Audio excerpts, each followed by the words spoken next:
আজ কিন্তু তোমাদের সাথে আমি আবারও একটা ভারমালা প্রিজার্ভেশনের ফ্রেম শেয়ার করছি, আর এই কাস্টমাইজটা করতে করতে এই অর্ডারের পিছনের কাহিনীটা তোমাদের সাথে শেয়ার করি। চলো।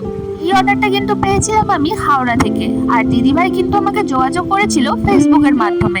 আর দিদিভাইয়ের সাথে কথা হওয়ার পর দিদিভাই আমাকে জানায় যে দিদিভাই যেহেতু কোনোদিন আগে কুরিয়ার করেনি, তাই এটা হ্যান্ড টু হ্যান্ড নিলে খুবই ভালো হয়। এবার আমার বাড়ি যেহেতু সাউথ 24 পরগনা আমতলা, তাই আমাদের এখান থেকে হাওড়া যেতে তো অনেকটাই সময় লাগবে, আর এতটা দূর গিয়ে হ্যান্ড টু হ্যান্ড নেওয়া আমার পক্ষে পসিবল ছিল না। দিদিভাই কিন্তু বারবার বলছিল যদি কোনো রকম ভাবে হ্যান্ড টু হ্যান্ড নেওয়া যায়। আর সেই সময় আমি বাড়িতে সবটা জানানোর পর জানতে পারি যে আমাদের সামনেই পুরীতে ঘুরতে যাওয়ার টিকিট কাটা হয়েছে। আর যেহেতু ট্রেনটা ছিল শালিমার স্টেশন থেকে, তাই আমাদের এখান থেকে কিন্তু হাওড়াতে যেতে হতো, আর হাওড়া থেকে শালিমার স্টেশনে পৌঁছাতে হতো। দিদিভাইকে এটা বলাই দিদিভাই আমাকে বলে যে তাহলে তুমি যেদিন আসবে সেদিনকেই তোমার হাতে দিয়ে দেবো, তুমি হাওড়াতে আসবে, আমি হাওড়াতেই তোমাকে দিয়ে দেবো। ঠিক সেই কথা মতোই কিন্তু দিদিভাই আমাকে পুরীতে যাওয়ার সময় হাওড়াতেই এই জিনিসগুলো দিয়ে দিয়েছিল। আমাদের ফেরার ট্রেনটা যেহেতু ছিল অনেকটাই সকালে, আর যাওয়ার ট্রেনটা ছিল দুপুরে, তাই দিদিভাই আমাকে বলেছিল যে তার সকালে একদমই টাইম হবে না, দুপুরে হবে, তো যাওয়ার সময় আমাকে দিয়ে দেবে। দিদিভাই কিন্তু আমাকে প্রিজার্ভ করার জন্য দিয়েছিল